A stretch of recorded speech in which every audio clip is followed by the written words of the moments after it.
ഇന്നത്തെ നമ്മുടെ റെസിപ്പി എന്ന് പറയുന്നത് ആട്ടിൻകുടൽ എളുപ്പത്തിൽ എങ്ങനെ ഫ്രൈ ചെയ്യാമെന്നാണ്. അതിന് ഞാൻ ഒരു ആടിൻ്റെ കുടലാണ് ഇവിടെ എടുത്തിട്ടുള്ളത്. അതിൻ്റെ വേസ്റ്റെല്ലാം കളഞ്ഞ് കഴുകി വാരി അരിഞ്ഞെടുത്തിട്ടുണ്ട്. അരിഞ്ഞതിന് ശേഷം ഞാൻ തിളച്ച ചൂടുവെള്ളത്തിൽ മഞ്ഞൾപ്പൊടി ഉപ്പും ചേർത്ത് ഒരു പ്രാവശ്യം കഴുകി വെള്ളം തോരാൻ വെച്ചിരിക്കുകയാണ്. ഇത് ഞാൻ കുക്കറിൽ 2 വിസിൽ വരുന്നിടം വരെ ഒന്ന് വേവിച്ച് മാറ്റി വെക്കുകയാണ്. ഇപ്പം നമ്മൾ കുടൽ 2 വിസിൽ വന്നതിന് ശേഷം ഞാൻ കുക്കറിൽ നിന്ന് മാറ്റി വെച്ചിട്ടുണ്ട്. ഈ സമയത്ത് നമുക്ക് കുടലിന് ആവശ്യമായ മസാല റെഡിയാക്കാം. അതിന് ഞാൻ ഒരു പാത്രത്തിൽ ആവശ്യത്തിന് വെളിച്ചെണ്ണ ഒഴിച്ച് വെച്ചിട്ടുണ്ട്. വെളിച്ചെണ്ണ ഒന്ന് നന്നായി ചൂടായി വന്നിട്ടുണ്ട്. ചൂടായ സമയത്ത് ഞാൻ ഇതിൻ്റെ അകത്ത് 5-6 ഉലുവ ഇട്ട് കൊടുക്കുന്നു. ഉലുവ നല്ല പൊട്ടി വരുന്നുണ്ട്. അതിലോട്ട് ഞാൻ കുറച്ച് ജീരകം ഇട്ട് കൊടുക്കുന്നു. പെരുംജീരകമാണ് ഇവിടെ ഇട്ട് കൊടുക്കുന്നത്. അത് നല്ല ഒന്ന് പൊട്ടി വന്നിട്ടുണ്ട്.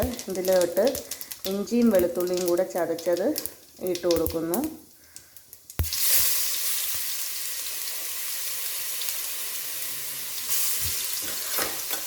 അത് നന്നായിട്ടൊന്ന് ഇളകി കൊടുക്കുന്നു. അതിൻ്റെ പച്ചമണം മാറാൻ വേണ്ടിയാണ് ഇതിന് ചേർത്ത് കൊടുക്കുന്നു.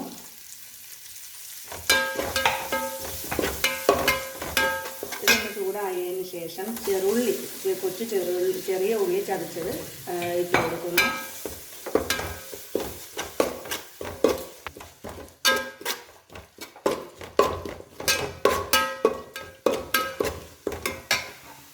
മൂന്ന് സവാള നീളത്തിൽ അരിഞ്ഞത് ഇട്ട് കൊടുക്കുന്നു.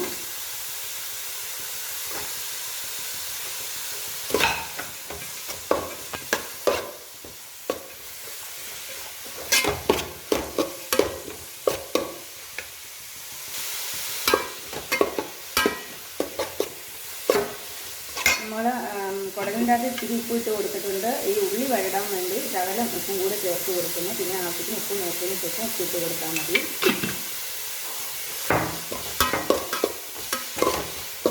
ഇതിലോട്ട് 2 തക്കാളി നീളത്തിൽ അരിഞ്ഞത് ഇട്ട് കൊടുക്കുന്നു.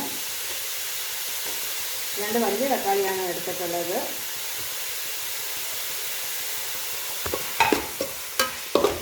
നല്ല ഇളക്കി കൊടുക്കുന്നു.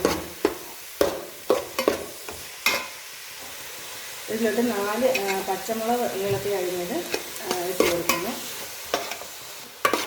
ഇപ്പോൾ നമ്മുടെ ഉള്ളിയും തക്കാളിയും എല്ലാം നല്ലപോലെ വഴണ്ട് വന്നിട്ടുണ്ട്. ഈ സമയത്ത് ഞാൻ 1 സ്പൂൺ മഞ്ഞൾപ്പൊടി ചേർത്ത് കൊടുക്കുന്നു. നല്ലോണം ഇളക്കി കൊടുക്കുന്നു.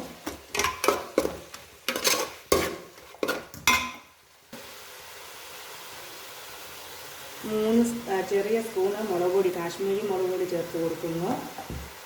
2 സ്പൂൺ മല്ലിപ്പൊടി ചേർത്ത് കൊടുക്കുന്നു. ഇത് നന്നായി ഉള്ളിയായിട്ട് ഇളക്കി കൊടുക്കുന്നു.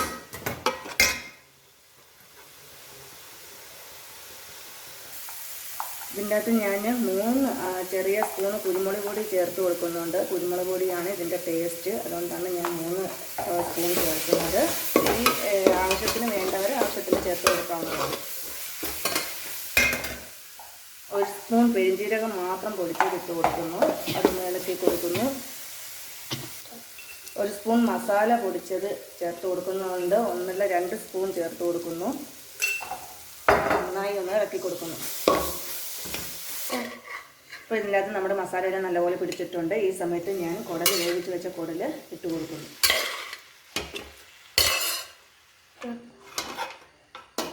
ഇപ്പോൾ നമ്മുടെ കുടലെല്ലാം ഇട്ട് കൊടുത്ത് അത് ഈ മസാലയിലോട്ട് നല്ല ഇളക്കി കൊടുക്കുന്നു.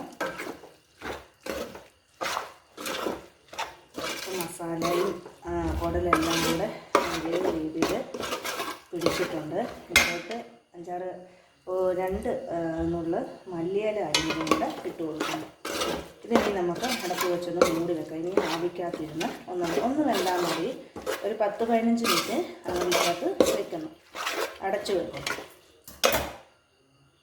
ഇപ്പോൾ നമ്മുടെ കുടലിവിടെ റെഡി ആയിട്ടുണ്ട്. ഞാൻ ഇടയ്ക്കൊന്ന് ഇളക്കി കൊടുത്തായിരുന്നു. ഇപ്പോൾ നല്ല മസാലയെല്ലാം പിടിച്ച് നല്ല വെന്ത് വന്നിട്ടുണ്ട്. ഇത് ഞാൻ 2 മിനിറ്റും കൂടെ അടുപ്പ് വെച്ച് മൂടി വെക്കുന്നുണ്ട്. കരിയാപ്പില ഇട്ട് കൊടുക്കുന്നുണ്ട്. അതിനുശേഷം ഞാനൊരു അടുപ്പ് വെച്ച് ഒരു 3 മിനിറ്റോളം മൂടി വെക്കുന്നു. വെൽക്കം ടു സമീസ് വ്ലോഗിലേക്ക് എല്ലാവർക്കും സ്വാഗതം.